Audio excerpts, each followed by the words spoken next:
আসসালামু আলাইকুম, আমি নাইম। সবাইকে স্বাগত জানাচ্ছি আমার ইউটিউব চ্যানেল নাইম কেয়ারে। চ্যানেলটি যারা সাবস্ক্রাইব করেনি সাবস্ক্রাইব করবেন, আর পাশে থাকা বেল আইকনটি ক্লিক করে রাখবেন যাতে আমি কোনো ভিডিও আপলোড করলে আপনি এটা নোটিফিকেশন পান। তো আমি বেসিক্যালি আমার চ্যানেলে আপনাদের জন্য সমাজের যেই সেন্সেশনাল খবরগুলো থাকে, যেগুলো নিয়ে বিভ্রান্তি থাকার সম্ভাবনা থাকে, সেগুলো আপনাদের সামনে উপস্থাপন করার চেষ্টা করি। তো আমি চেষ্টা করি যাতে কোনো রেফারেন্স থাকে, আপনারা যাতে বিভ্রান্ত না হন। তো আজকে আমি যেই খবরটা নিয়ে আপনাদের সামনে এসেছি, এটা আজকে ফেসবুকে একটু ভাইরাল হচ্ছে, যে কুমিল্লাতে আদালতে বিচারকের সামনে আসামি খুন। তো এই বিষয়টা নিয়ে আজকে কথা। এখন বিষয়টা হচ্ছে আপনার, আমি যে রেফারেন্সটা দিচ্ছি এটা হচ্ছে the daily star. The daily star বাংলাদেশের একটা জাতীয় পত্রিকা, ইংরেজি ভার্সনে হয়। তো এটার বাংলা ভার্সন আছে, সেখান থেকে আমি সংবাদটা কোট করেছি।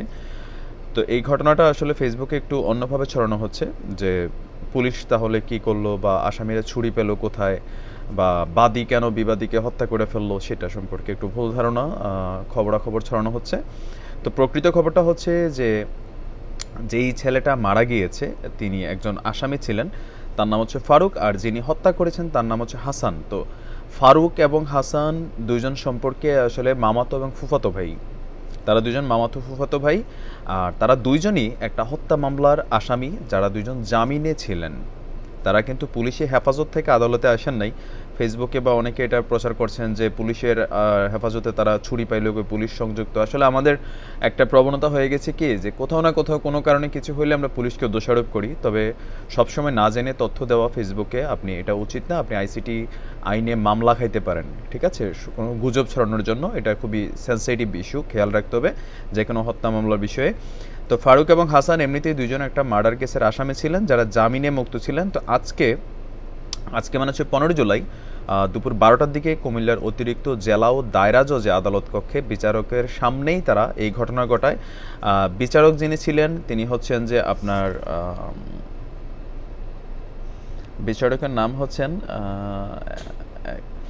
ফাতেমা ফেরদৌস। তিনি এজলাস কক্ষে উপস্থিত ছিলেন। তো হঠাৎ করে হাসান ফারুককে দৌড়ানি দেয়। তো দৌড়ানি দেওয়ার এক পর্যায়ে গিয়ে ফারুক একটা টেবিলের নিচে লুকাইতে চায়। তো হাসান তার কাছে থাকা সেই ছুরি দিয়ে ফারুককে উপর্যুপরি আঘাত করেন এবং ঘটনাস্থলেই ফারুক প্রায় আপনার মারা যায়।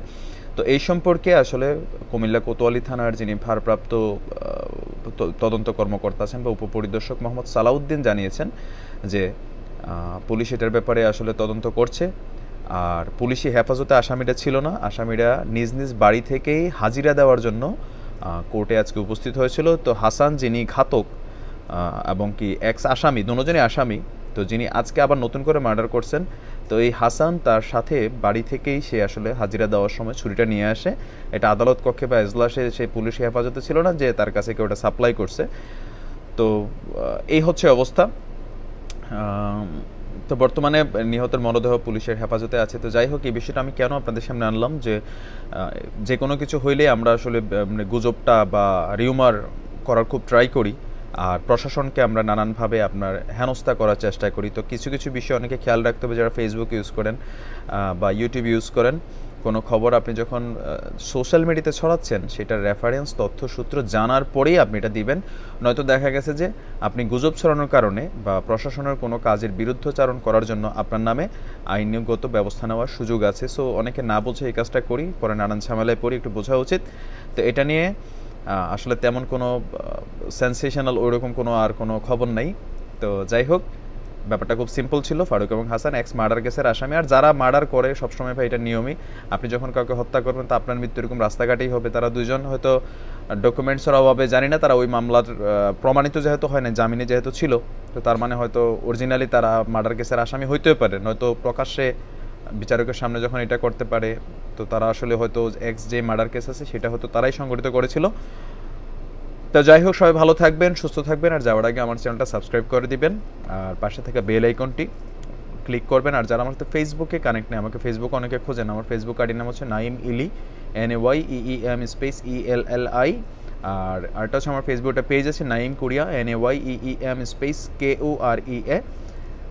পেজটা লাইক করে ফলো করে রাখবেন। আর আজ এ পর্যন্তই, ভালো থাকবেন, সুস্থ থাকবেন। আসসালামু আলাইকুম রহমতুল্লাহ।